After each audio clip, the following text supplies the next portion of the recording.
Hello, everyone, and thank you for joining me for TRG 30 today. TRG 30, where we talk about and lean into the bold ideas and action that will help our sector be more resilient. And you may remember and may have been with me this summer when I advanced 7 new ways that I see our sector needing to think and behave as our organizations adapt through and beyond this pandemic time. I've been in listening and conversation sessions with many of you in recent weeks discussing these ways, and I'm deeply appreciative of your sharing, your candor, your time. And this week, we're talking about today, and I'm in a listening session tomorrow about governance models and how they must change, adapt to invest in your work. So today, governance models, and our discussion is part 1 of 2. Today, I hope to challenge some thinking in you, as well as hopefully inspire you to imagine a new kind of reality. In governance part 2, I'll bring a practitioner who is changing this reality for his organization. That will be in coming months. Stay tuned. But before we get started, I am curious. I'm curious about how you would respond to this poll. What does your organization need today from your governing body or your board? Pick as many as you'd like. Choose and react. Does your organization need direct philanthropy? Does it need connections to funders or funding opportunities? Do you need them to lead strategic planning or oversee strategic planning? Do you need day-to-day management oversight and help? Specific sector knowledge from arts and culture, or business knowledge from other kinds of subject matters like law or HR or accounting? Do you need better connection to artists for inspiration and thought partnership? Connections to the communities we serve, or connections to a broader community, those who today you may not serve? What are your needs today in this pandemic and moving through pandemic time? As I'm looking at your responses and seeing what you are ranking right now, we need philanthropy. No surprise, it looks like connections to funding and funders and connections to the community we serve and maybe don't serve. These are the votes that this poll is getting right now. Thank you, Stephen. So these are our top answers. Financing through direct philanthropy or access to, connections to community, connection to business models or business skill rather, and experience we may not have today. Okay, so let's keep these answers in mind as we head into our discussion today. And here's what I want you to be listening for. First, a reality check. You just indicated what your organization needs today. Is your board, is your governing body delivering in a way that serves those needs?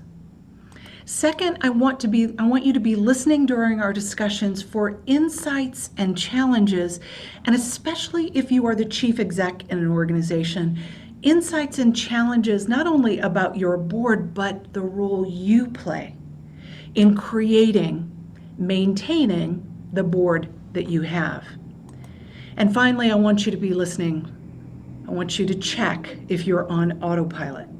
If you're on autopilot about the way your governing body is structured, if your governing body itself is on autopilot related to the assumptions it has about the way that it's structured, the role that it plays, and the work that it does. Now, before we head into this conversation, I want to acknowledge I'm not in your position. Today, I don't run an arts and cultural institution, and I don't face the pressure of interacting with and managing this type of group in a crisis environment of a global pandemic. But I have managed them in my past. I serve on boards today, and I work regularly with board and administrative teams who are working hard to manage their future past this pandemic time.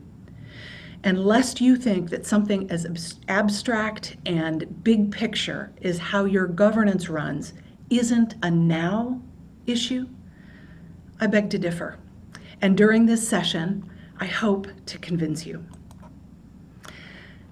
Almost all of us in this collective room have boards or governing bodies, and most of them are focused here.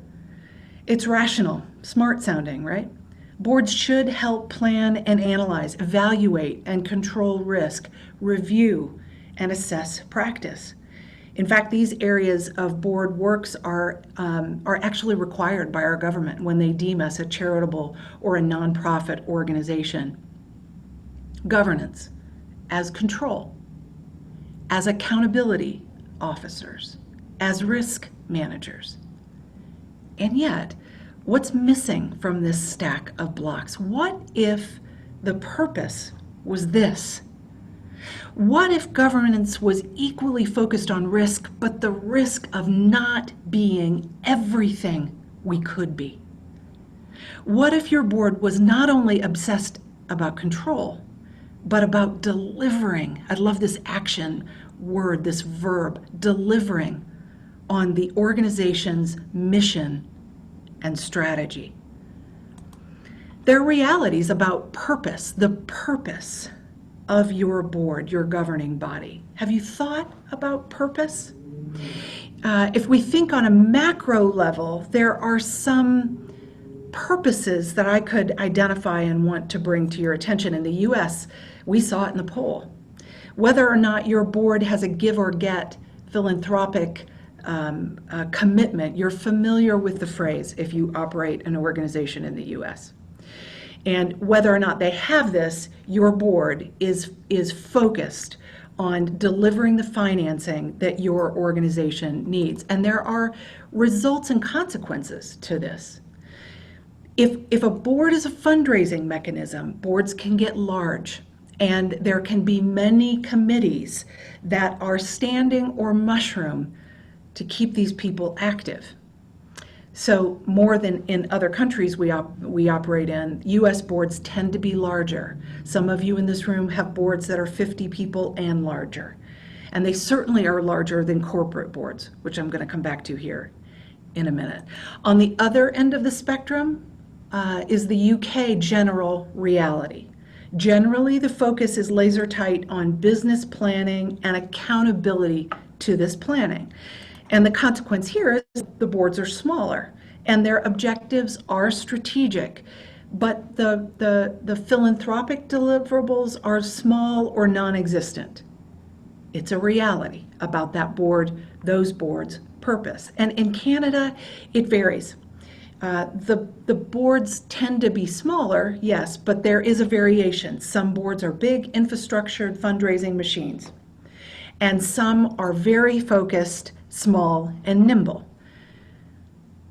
Purpose and realities. There's impact to how we think about this structure too, how we implement this structure. Purpose has a big impact. It matters.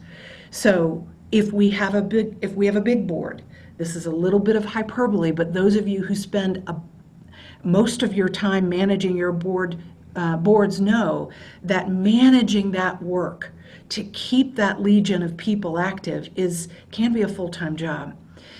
The purpose might result in a rubber stamp. If that board is not active or strategically focused but gathers 4 times a year, or maybe just for an AGM or annual meeting, is that board rubber stamping what you and your administrative teams are doing? Or might the purpose result in a focus, but it misses opportunities and there's less impact, be it fundraising or strategy or elsewhere? Does it limit the impact that that board could have? The other reality about the way we organize nonprofit arts and cultural boards is based on volunteerism. Volunteerism is the model. And what I've begun to ask, what's the impact of that? Now, most of you are thinking, Well, Jill, we can't pay boards. Well, in fact, we can. Our nations enable there to be paying, but the provisions for and the consequences of doing and taking this action, not only what it might mean to the brand and reputation, but also what it means to volunteer liability. Volunteers are generally protected from malfeasance at the organizational level. So there's a smart reason and an incentive that many governments want to create for volunteerism. And yet, does it limit?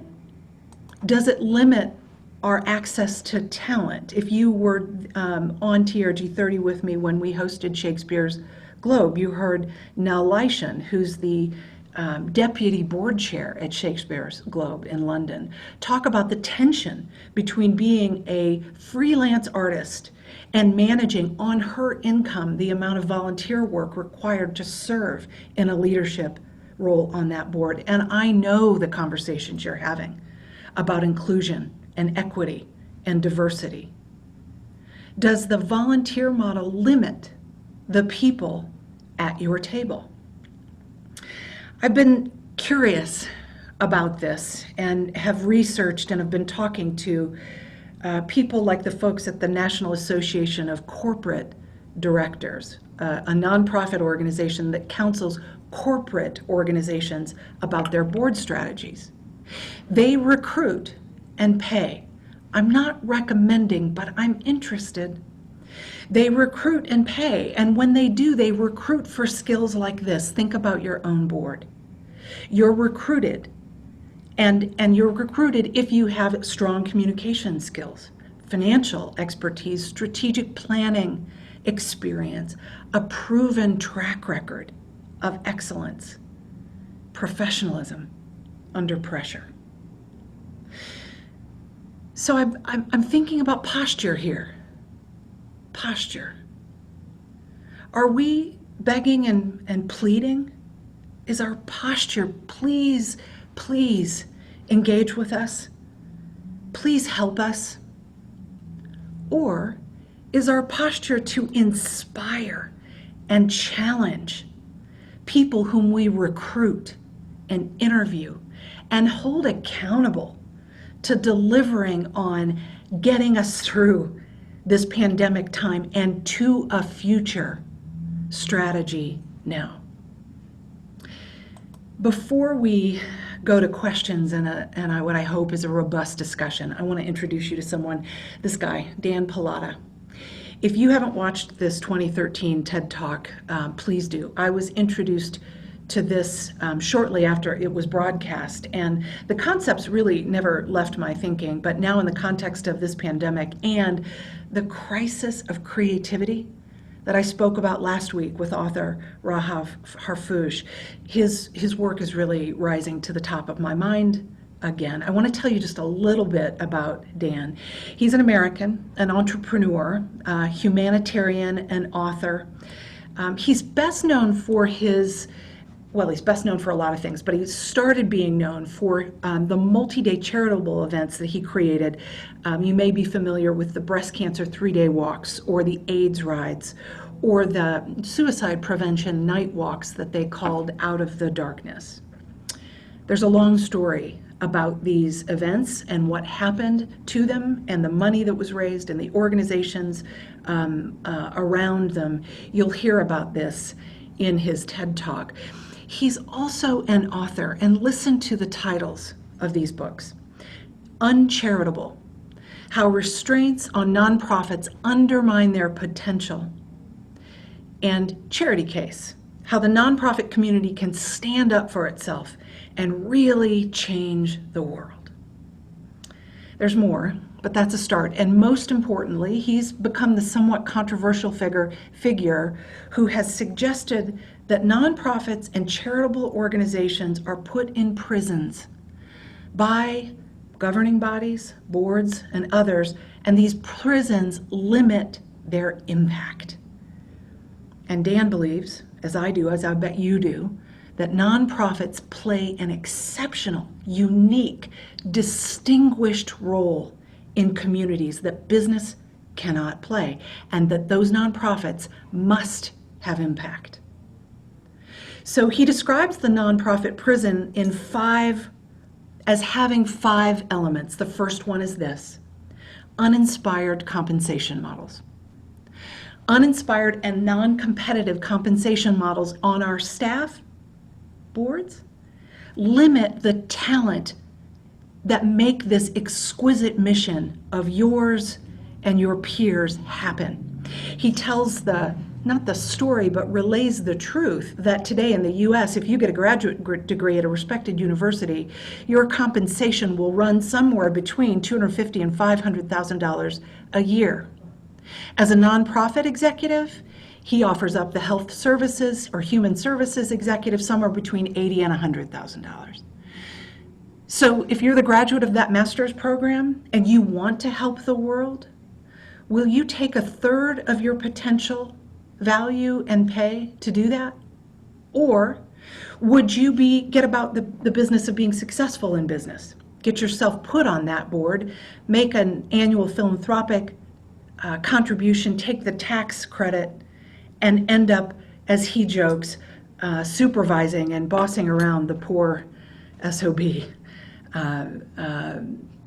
administrator who took that compensation package in that nonprofit. It's hyperbole, but what we know is that compensation has an impact in a competitive environment. It's the first part, according to Dan, of the nonprofit prison. The second is the pathetic investment he argues that we make in fundraising and marketing. Now you're looking at your budget, some of you, and saying, man, I'm spending money. Well, compare the amount of money you're spending to send your message, to have your impact. Compare that to the amount of money consumer products and services in the corporate sector invest. Comparatively, we can't possibly have the mind share. And yet the work that we're doing is equally, if not more important to our communities. The second part of the prison, pathetic investment in marketing and fundraising. The third is a limited tolerance, sometimes none, for failure. Programs have to succeed in year one. Investments have to return now, or we can't afford to repeat that failure. We don't have the infrastructure to tolerate it in our bellies or in our balance sheet, and we don't have patience for things to play out. He reminds in his book that Amazon took more than a dozen years to post a profit. And in our arts and cultural institutions, if we try a new project, if we launch a new series, if we schedule an exhibit, it has to play out. Otherwise, it's yanked. And part of the reason is because of our financial infrastructure. And the fifth element then is the lack of access to growth capital. And whether you're starting up as a fresh organization or starting up something new in your organization, we need startup capital. And access to growth capital is a key part of what limits us, according to Dan, and the fifth element of this nonprofit prison. We all want to be focused on and measured by impact, by the ripple effect of our ambitions and ideas and dreams. We cannot be measured by one-time failures or the percent that we spend on overhead or marketing as a proportion of our overall budgets. Impact. So, is your governing body focused here, only here? My final question of you is your organization focused on and effective at helping your organization achieve the impact that you need, want, and dream of having? As I watch you answer this question, know that my provocation and reason for this conversation is for us to challenge and think about what we need to do now to enable us to emerge out of this pandemic time better and brighter than we have ever been. And as I look at your answers as they're coming in, we're in the center. Most of the time, you say. On rare occasions, you say. I'm going to ask Stephen for this to be, thank you, the directional answer. And regardless of my definition, impact is one that I want you to be thinking about. And asking, are you or is your board leaders or are your board leaders on autopilot? Are you just in coast mode about what a board is? We must have one. It's always been structured this way. Well, if so, here's some things you can do now. First, check in with yourself. Allow yourself and with your board leaders some reflection time about what the current state of play is. Review this word purpose, not structure. Purpose. Is it control? Is it delivery of strategy? And what's the expectation of the board as a result? Also, evaluate culture. A culture of control is very different than a culture of belief. And there are implications on the entire institution and what it can accomplish as a result.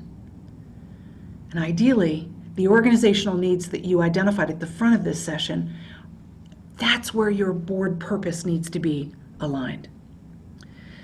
So I look forward to having a conversation with you and hope that you've got questions that we can field now in a discussion. Hey, Jill. Questions you can submit in the Q&A button at the bottom of your screen, and please do take the time to do that now. Jill, as the questions come in, the first question I'd like to ask, which is, how long should this change take that you're provocating us on today? Can we do this by January, or is this a 3-year project? Yeah, this is why I said what I said at the beginning. It may not feel urgent. Jill, is this the thing I need to do now? Yes, because change takes time, especially here. There's an organization that I hope to be able to advance to you all as a case study where we are actively digging into this question about purpose. And we are talking about building up the appetite and interest for change over the next year and looking toward an event that would enable the board to imagine change a year from now. This is the kind of work that will take time and will take leadership. And that's the reason why I think we've got to start now. Jill, Forrest has asked a question around how you measure your impact, and Bradley's followed up by saying he would assert that several organizations he's been involved with do not have a fully fledged understanding of what our impact needed to be. With different answers across the organization, it's hard for anyone to answer that effectively. There's some alignment challenge there, but also around measurement of impact. What would you say to that? Well, doesn't this go back to the question that we one of the 7 new ways, which is about, is our mission good enough? And inherent in this question is a question about impact. Measuring impact is custom and bespoke to an organization, but our ability to define it simply is so critical now. So when I look at missions, I see we're going to do these 17 things for our community and be the best at it. And I think, really? So is the impact to make great artists? Okay. Is the impact to ensure that music is used to educate my community? Okay. But defining simply and clearly this issue of impact is critical. Both of these questions and their authors are spot on. And I wish I had a formula, but this is one of the most important board and executive leader conversations to engage in now to come off autopilot. Paige admits a healthy dose of skepticism about paying a board. Yeah. says our product per se is heavily labor intensive, and I would venture that most of us have explored as many efficiencies as possible. How to justify paying a board, and then what is their role? Do we assume compensation will result in a change in their service? Yeah, right. I don't have, Paige, I do not have answers. I'm provoking the question and I do not have answers. But here are some of the things I've thought about. Nonprofits, some do. They tend to be bigger institutions. The average corporate compensation on corporate boards is a $25,000 annual retainer. That will make everybody in this room gulp. I'm not recommending that. 0 to 25,000. So I don't know what the number is, and I know that there are negative and positive implications on this ledger. But I am curious about the expectation we have for board members. Defining the purpose.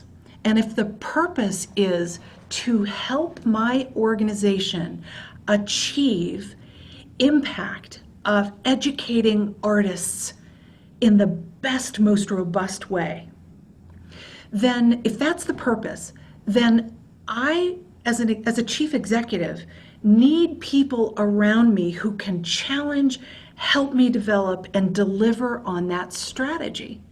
And for some, that's going to be strategic thinking. For some of it, it's going to be strategic action.